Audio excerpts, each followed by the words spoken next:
So you're thinking of moving to Denver, Colorado, and you're concerned about marijuana, the best schools, all of the things that you got to take into account when you're moving your kids into Denver. That's exactly what we're going to cover in this video, and we're going to get to it right now.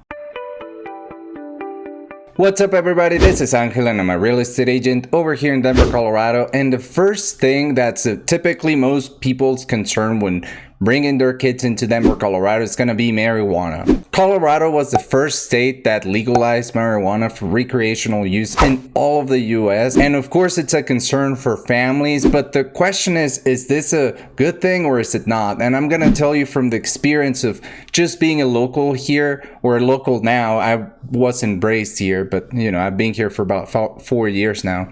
How the people living here look at marijuana in general. I think from my outside perspective that most people see it like drinking beer in other places. It's something that it's regularly common, but it's really gonna depend because you are gonna have some people that they buy their marijuana, they consume it at their property, they're really not bothering anyone. But then on the other side, you also see some people that you take a public transportation, you're on the train, and then it starts smelling, especially downtown Denver.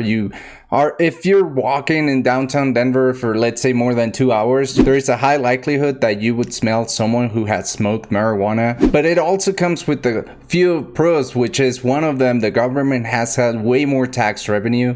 And that tax revenue, I think a portion of it by law, and I might be completely wrong, but I think a portion of it's got to be used towards rehab centers and also schools. So not everything is bad when it relates to marijuana being legal over here. And I'm gonna say it's one of the most heavily taxed items that you're gonna buy. And of course, as you guys know, I would prefer some kind of consumption tax as opposed to an income tax, but of course that's a topic for a whole different video. So at the end of the day, yes, marijuana, it could have its bad things. You could see people on the street doing it, but on the other end, this tax revenue could be used for funding some of the projects because of course the government's lacking in funds.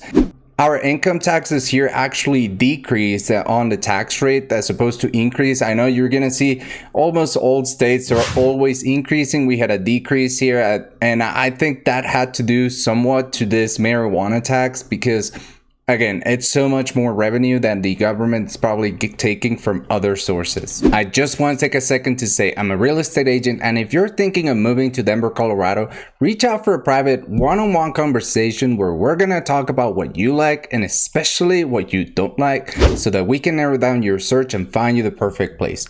All of the information's in the description below. Now back to the video. Now let's talk about schools. The schools over here in Colorado, it's what we call an open enrollment state. And what that means is your kid can go to other schools within the school district and even outside of the school district. Of course, there is a procedure that you need to follow. It's not like you just show up at the school and you're like, hey, my kid's gonna come here. There's a procedure, but then having your kids go to a school, that's not typically for people who are living in that area where you live. So of course, having school choice is gonna be a huge pro. Now, let me show you really quickly on the map where the best schools are over here in the Denver metro area. And this is all coming from greatschools.org. So if you want that information, greatschools.org is a great resource, or also niche.com. So let's jump into the map. We're looking at the top 5 schools for elementary schools, middle schools, and high schools. So the elementary schools are going to be the yellow dots. The middle schools is going to be the red dots, and the high schools is going to be the blue dots. The first thing I want to point out is if you zoom in over here, and by the way, of course, that's Denver and the Denver metro area. But if you zoom in over here, you're going to see a lot of those schools are in this area. So take a look at that. That is a ton of schools that are on the top 5 for each of the categories. Other than that area, we have a cluster over here, and then we have 2 high schools, one over here and one over there. So what that's telling us in general, and of course, take a look at the official rankings, but typically this area, it's going to be where the better schools are. And of course, all based on the data that we're getting from greatschools.org or niche.com. But I'm only showing you the top 5 in the Denver metro area.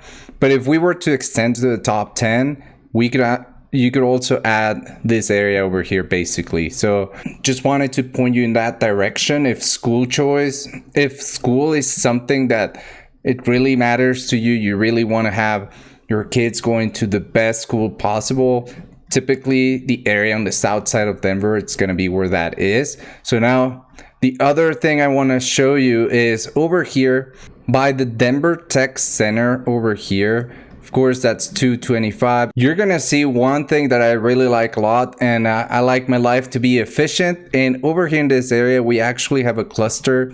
It's part of the Cherry Creek School District.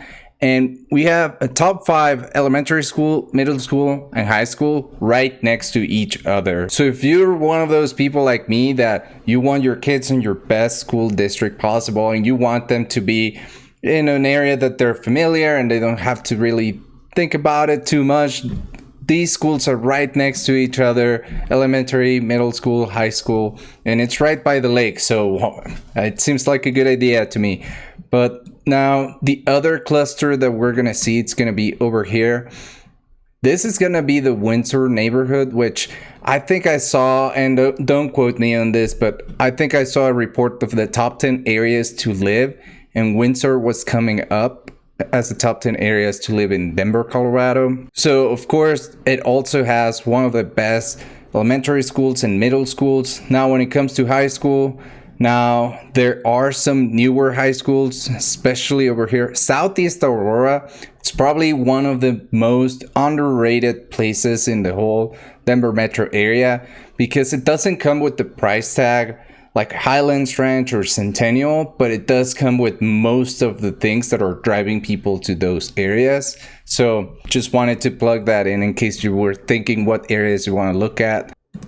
Another mention I wanted to make, over here we have Newton High School. It's going to be in Centennial, and it's going to be over here by Colorado Boulevard, Arapahoe Road. And basically here it's University. We have E470 here, 925. This school over here, it's basically brand new. It was just turned down I think last year, and it has been just recently rebuilt. So everything is new in that school. One of the top 5 neighborhoods, one of the top 5 schools in the area and in the Denver metro area. So, and also over here, if we just zoom in just a little more, again, we were looking at Newton Middle School over here. We have Lois Linsky Elementary School.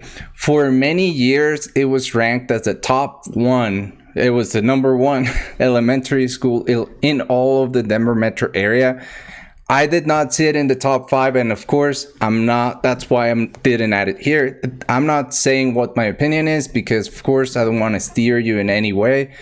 But for a ton of years, that was the number 1 elementary school. It's right by Newton Middle School.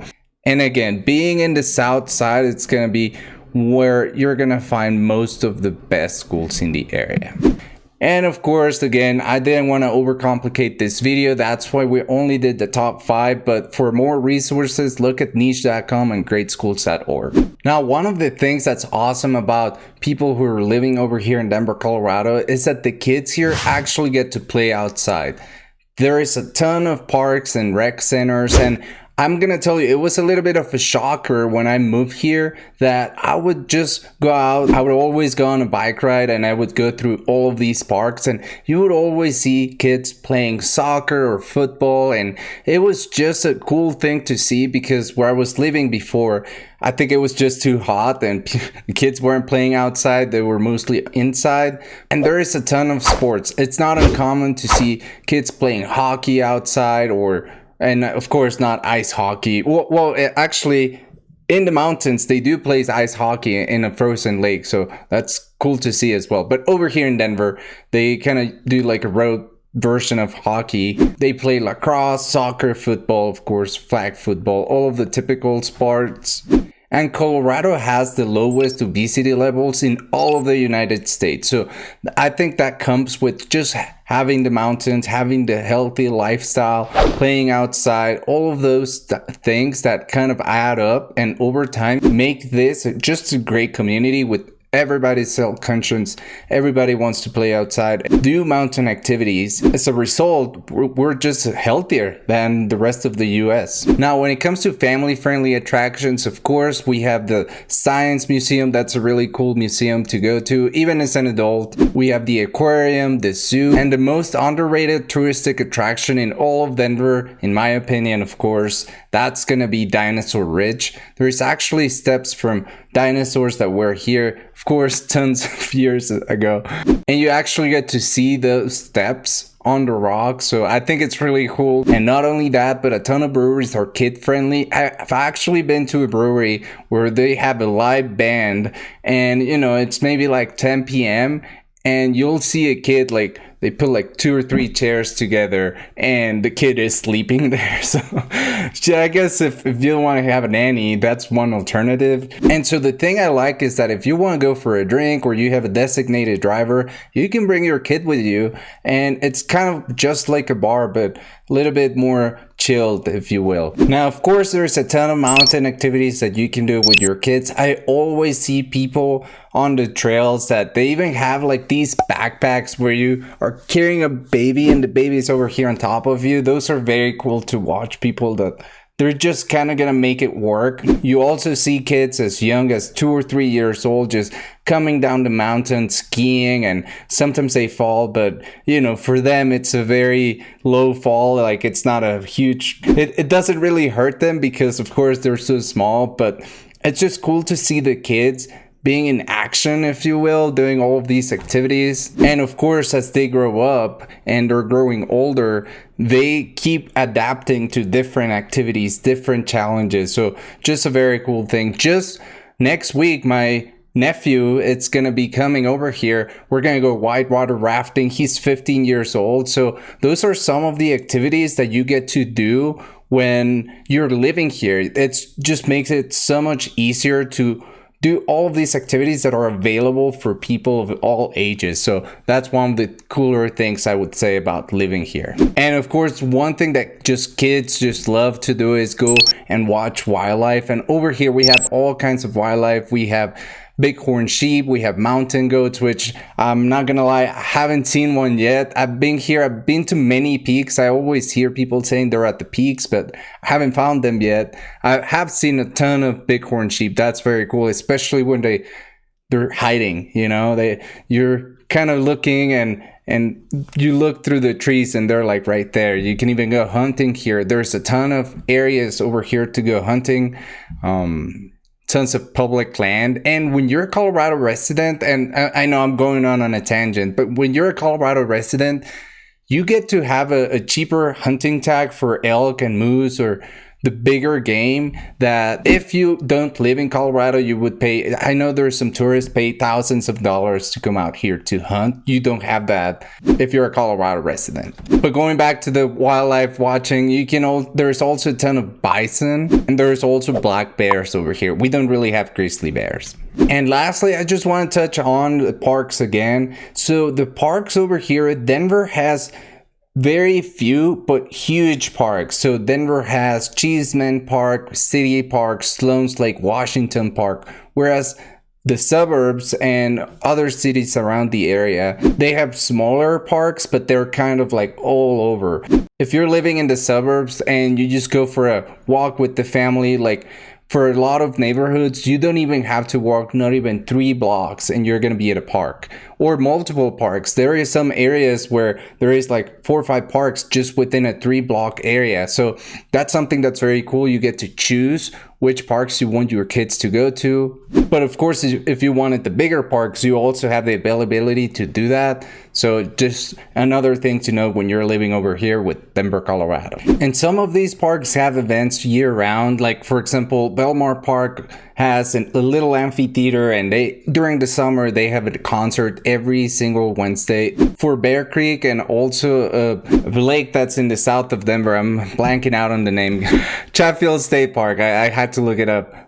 Those places you can actually go kayaking, stand-up paddle boarding, you can rent a boat, and actually I think Bear Creek you actually cannot rent a boat, but Chatfield you can. You rent a boat and you can go fishing and just have a boat day. It's really fun places to go hang out, and you can go hang out with the family, have a picnic. And these areas too, they have like a little beach area. So if you're coming from a beach, of course it's not going to be a replacement. I would never say that, but you know, you get to feel the sand on your feet, and you will have a view of the mountains. So for what that's worth, it might be a better alternative than not having anything at all.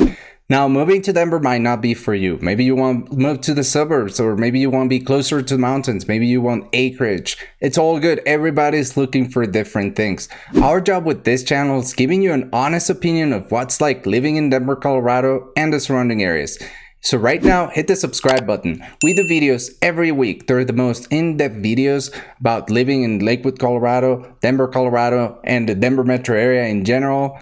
And also leave a comment down below what areas you want to see next. Until next time, see you later.